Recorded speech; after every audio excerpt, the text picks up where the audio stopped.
আসসালামু আলাইকুম। সবাই কেমন আছেন? আশা করি সবাই ভালোই আছেন। আমি ভালো আছি। এই আমের সিজন আসছে, আমের আচার বানানোর জন্য সবাই ঘরে ঘরে আচার বানাইতেছেন। এই গরমের মধ্যে আচার বানাইতে মন চায়নি, তো বানালাম মেয়েদের রিকোয়েস্টে। আম আনলাম 7 কেজি আম। আনার পরে কোটার জন্য দিলাম, দেখি এত শক্ত আম অনেক শক্ত। তা কাটলাম, আমের আচারের জন্য যে মশলা রেডি করলাম। এর আগে ভাজা হয়েছে, ভাগে ভাগে ভাজতেছি। একবারে ভাজলে হয়তো বা একদিকে হয় আর দিকে হয় না, এই জন্য ভাজলাম। বোম্বাই মরিচের আচার বানাবো, টক ঝাল মিষ্টি আচার বানাবো। তো 2 ভাগ করে আমটি রাখলাম। আচারের মধ্যে যা যা দেয় উপকরণ, সরষা বাটা, যে তারপরে রসুন ছেঁচে দিই, তারপরে হলুদ মরিচ দিই, যা যা দেন সবাই আচারের মধ্যে যার যার নিয়মে যা যেটা দেয়। সবাই তো বানাইতে পারে কম বেশি, আর মানুষ আচার বানানো সবাই পারে। এই জন্য এখন আমি সরষা তেল দিতেছি। সরষা তেলটা গরম হওয়ার পরই আমি আচার সরষা দিব, তারপরে আমডি ছাড়বো। দেখি এলা আচার আল্লাহর রহমতে কেমন হয়। তা যাক, যখন বয়স দিতেছি তখন আমের আচার বোম্বাই মরিচের আচার খাইলাম। খাওয়ার পরে দেখি যে মজাই হয়েছে। আমার কাছে তো ভালো লাগলো, মেয়ের কাছেও ভালো লাগলো। এই আচার আবার আমার 2 মেয়ে, আমি, অনেকেই খায় আচারটা, শখ করে আমার আচারটি। তা আমার বড় বোন আবার আচার বানায় খুব মজা করে। এই আচার বানানোর পরের দিন বাসায় গেলাম, আপার বাসায়, দেখি আপাও রেডি করতেছে আচার। যাক, ভালোই হয়েছে আপা, আমি আগে বানালাম, আপনি পরে বানালেন। তা আপনি একটা দেখুন তো, আমি একটু শিখতে পারতাম। পরে দেখি যে আপা সুন্দরী আমটা মাইনা রোদে দেওয়ার জন্য কালটি শুকাবে। আমি আবার আচারটা রেডি করলাম, যে দিলাম। দেখেন আপনারা কী কী দিই।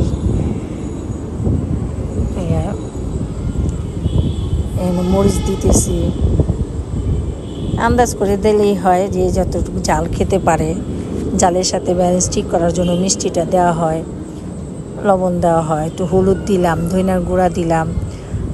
পাঁচফোড়ন তো দেয়াই আমের মধ্যে। আমের আচারের পাঁচফোড়নটাই সব থেকে আসল, আচারটা বানানো হয়। কালে অনেক আচার বানাইছি। যখন নিজের সংসার ছিল তখন অনেক আচার বানানো হয়েছে। বাচ্চার আব্বু, মেয়ের আব্বু আমটা এনে দিছে। আচার অনেক বানাইছি আমার শ্বশুর বাসায় আমি যখন ছিলাম, মেয়ের বাসায় আছি, বানাই। এই যে এখন একটু লবণ দিলাম, লবণ দিয়ে আস্তে আস্তে করে এটা নাড়াচাড়া দিয়ে আলতোভাবে লাড়া দিতে হবে, যেহেতু যেন না ভাঙে আচারটির কালার একটু, আমের কালার একটু হলেই তারপরে চিনিটা দিই। চিনি দেওয়ার পরে পাঁচফোড়নটা দিয়ে আমার আচারটা হয়ে যায়। সিরকা দিই। যাক, আচারটা তো বানানো হয়ে গেছে। এটা টক ঝাল মিষ্টি। এই যে চিনি দিতেছি আমি। চিনি দেওয়ার পর আবার একটু নাড়াচাড়া দিব, আবার একটু আগুনের মধ্যে রাখবো। গ্যাসটা একটু কমালাম, কমানোর মধ্যে একটু আচার বানাইতে হয়। বেশি আগুনটা বাড়াই দিলে আচারটা হয় না, ভিতরে মশলা ঢোকে না। যাকে বাগার আচার হয়ে গেছে। এখন বোম্বাই মরিচের আচারের জন্য আবার রেডি হইলাম। বাগার আচার হয়ে গেছে, সিরকা দিব।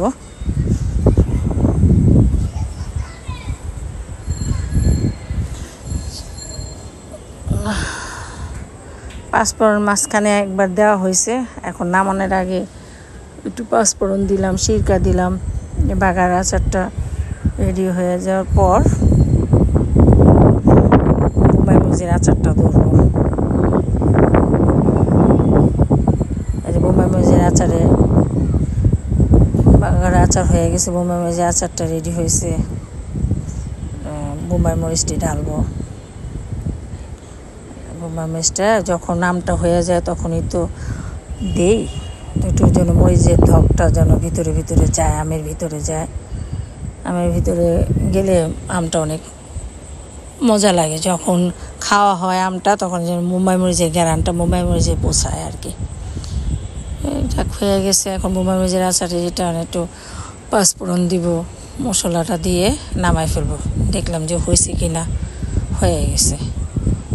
যাক, হওয়ার পরে এই মশলাটা পাঁচফোড়নের মশলা দিয়ে একটুখানি চুলার মধ্যে আঁচ দিয়ে নামায় চুলাটা বন্ধ করে দিব।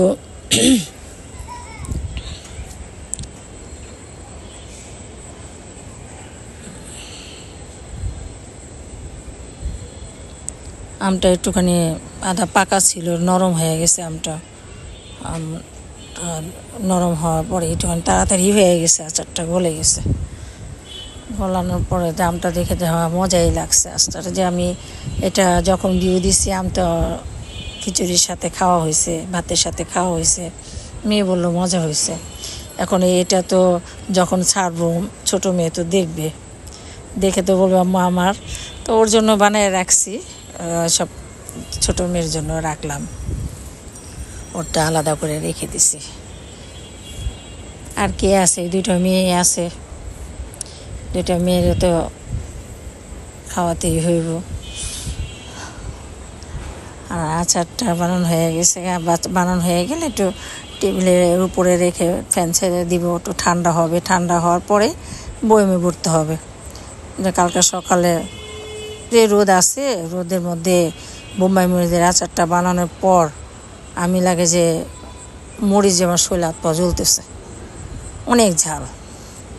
তারপরে যে সকালবেলা রোদ, অনেক রোদ, বাবা যে গরম, এই গরমের মধ্যে আচারটি দিলাম। তো আবার আপনারা ভাববেন যে কাচের বয়ম কোথায়? সবই কাচের বয়ম, 2-3টা প্লাস্টিকের আছে। এটা তো সুরভির বাসায় যাব, এর জন্য প্লাস্টিকেরই দিলাম। এত দূরে যাব তো যদি ভেঙে যায়, যে প্লাস্টিকের বয়মে রাখছি। ও বাসায় যায় হয়তো বা ও চেঞ্জ করবে। রোদ্রে দেওয়ার জন্য আমটি রাখলাম। 2 দিন কি 3 দিন দিয়েছি। দেওয়ার পরে 3 দিন পরে আপনাদের এই ভিডিওটা ছাড়লাম, আপনারা দেখতে পারবেন। তখন 3 দিনের পরের দিন দেখি, আর আল্লাহ কী যে জ্বর আসছে আমাদের এখানে, সবার এখানে অনেকের ক্ষতি হয়েছে জ্বর এসে। যাক, আচারটি বানানো হয়ে গেছে। আর কি বলবো জ্বরের কথা। সবাই ভালো থাকুক, আশা করি সবাই ভালো আছে, আমিও ভালো আছি। সবাই ভালো থাকলেই আমরা সবাই ভালোই থাকবো, ভালো শরীর সুস্থ থাকবো। আল্লাহ হাফেজ।